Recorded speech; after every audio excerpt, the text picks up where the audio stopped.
Pakankamai dažnai ir daug kur girdime žodį perdegimas, bet ką jis iš tikrųjų reiškia? Perdegimo sindromas yra apibūdinamas kaip emocinio, protinio ir fizinio išsekimo būsena, kuri atsiranda dėl ilgalaikio ir stipraus streso darbe. O kaip minėjome ankstesnėse dalyse, šis sindromas labiausiai yra paplitęs tarp asmenų, kurių darbas susijęs su kasdieniu, intensyviu ir įtemptu bendravimu.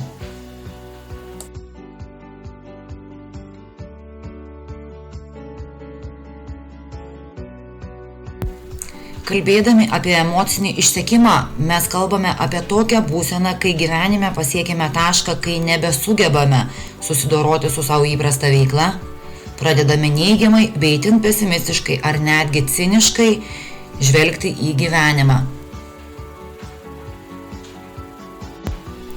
Emocinis išsekimas priveda mus prie psichologinio lūžio, kai absoliučiai nieko nebenorime, jaučiamės abejingi, išsekę, atsiriboję nuo viso pasaulio. Patyrę emocinį lūžį neretai tampame abejingi net ir tiems dalykams, kurie anksčiau mums keldavo stresą ar didelį rūpestį. Šiame vaizdo įraše mes pabandysime trumpai susipažinti su emocinio, fizinio bei protinio išsekimo ypatumais ir jų raiška.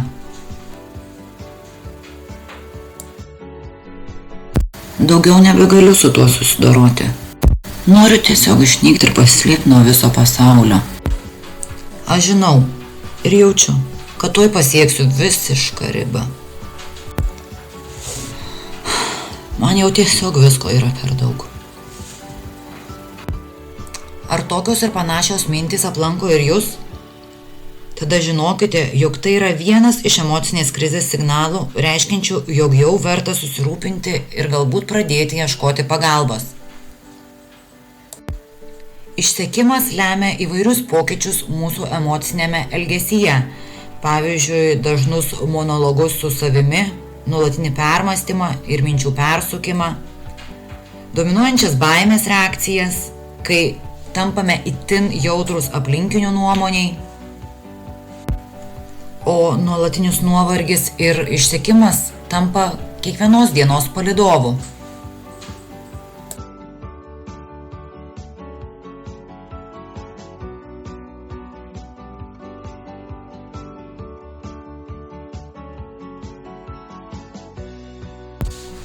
Ir visiškai nenuostabu, kad žmogus, nuolat jaučiantis nerimą ir baimę, stengiasi apsaugoti save ir dėl to itin jautriai reaguoja į aplinkinių nuomonės, su nerimu žvelgia į ateitį ir nebesugeba priimti jam svarbių ir atsakingų sprendimų. O galbūt savyje ar savo kolegų elgesyje pastebėjote, kad kasdieniams užduotims atlikti reikia kur kas daugiau energijos, nei reikėdavo anksčiau. Kartais jos atrodo išvis neįveikiamos, joms tenka skirti vis daugiau ir daugiau laiko. O gal kaip tik pastebėjote, kad jaučiate nuolatinį norą atsiriboti nuo pasaulio ir visų aplinkinių?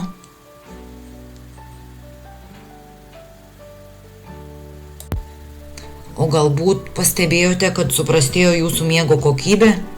Jūs niekaip negalite tinkamai pailsėti, atstatyti jėgas, jaučiatės neišsimiegojęs, pavargęs.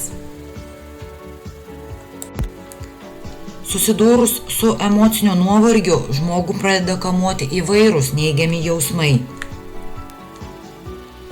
Žmogaus niekas nebejaudina. Emocinis nuovargis šiek tiek yra panašus į protinį, tačiau jis atsistato kur kas sunkiau nei fizinis nuovargis.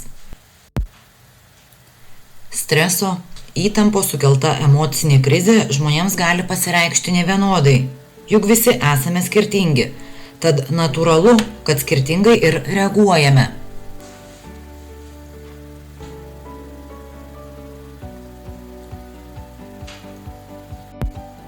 Bet kokiu atveju ši būsena stipriai išvargina ir neleidžia tinkamai pailsėti.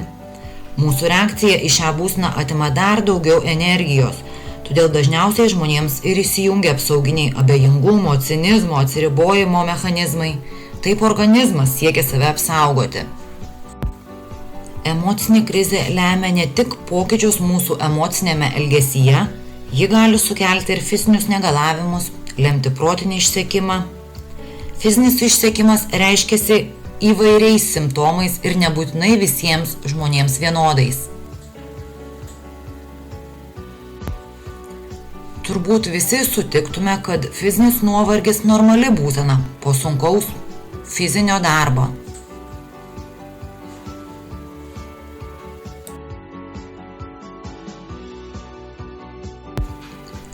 Fizinis nuovargis pasireiškia dėl procesų vykstančių raumenyse, nepakankamos kraujotakos,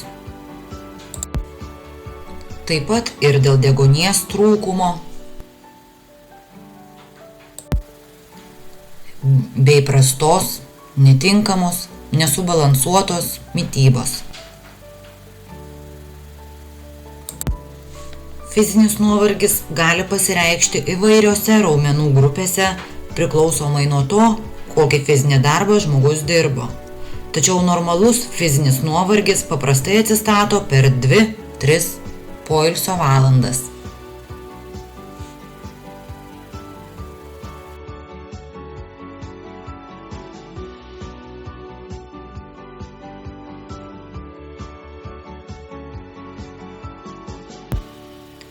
Tačiau jei nuovargis jaučiamas ir po trumpo ar lengvo fizinio darbo, tai jau nėra normali būsena, todėl būtina pradėti aiškintis tokio nuovargio priežastis.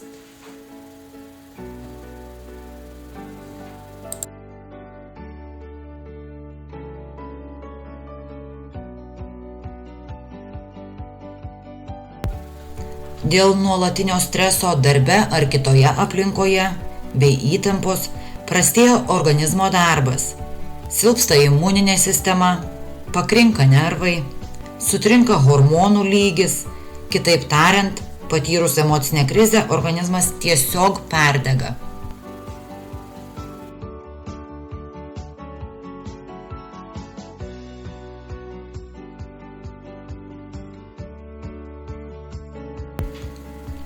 Kitas dažnas emocinės krizės palydovas – protinis išsekimas, kuris atsiranda užsitęsus smegenų veiklai.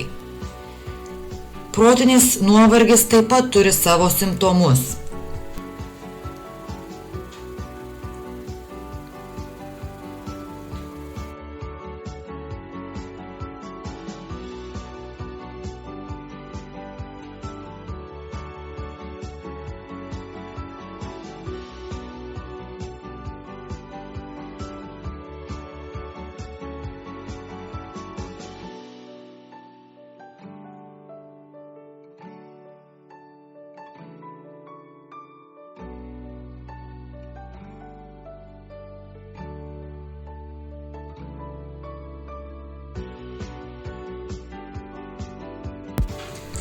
Daugelio mokslininkų teigimu, protinio nuovargio atveju nėra juntamas fizinis skausmas, neatpažįstamas nervų sistemos nuovargis, todėl jis būna ignoruojamas. Vis dėlto protinis nuovargis egzistuoja, nepaisant to, kad žmogaus būklė gali atrodyti gera. O vėlesnės protinio nuovargio stadijas neretai lydi įtampa ir sumažėjęs energijos kiekis, dirbant protinį darbą, juntamas poilsio ar veiklos pakeitimo poreikis. Kadangi stresas mūsų gyvenime yra neišvengiamas, dažnai netgi atrodo, jog neverta gaišti laiko stebint patiriamo streso padarinius. Vis dėlto tai daryti verta. Nes tam tikri ženklai, savijautos ir elgsenos pokyčiai perspėja apie gresiantį perdegimą. Svarbu suprasti, kad perdegimas nėra išsigalvojimas ar gudrus pasiteisinimas, norint išvengti įsipareigojimų ir gyventi patogiau šiais sparčių pokyčių, įtempto gyvenimo, tobulėjančių technologijų ir augančios konkurencijos laikais.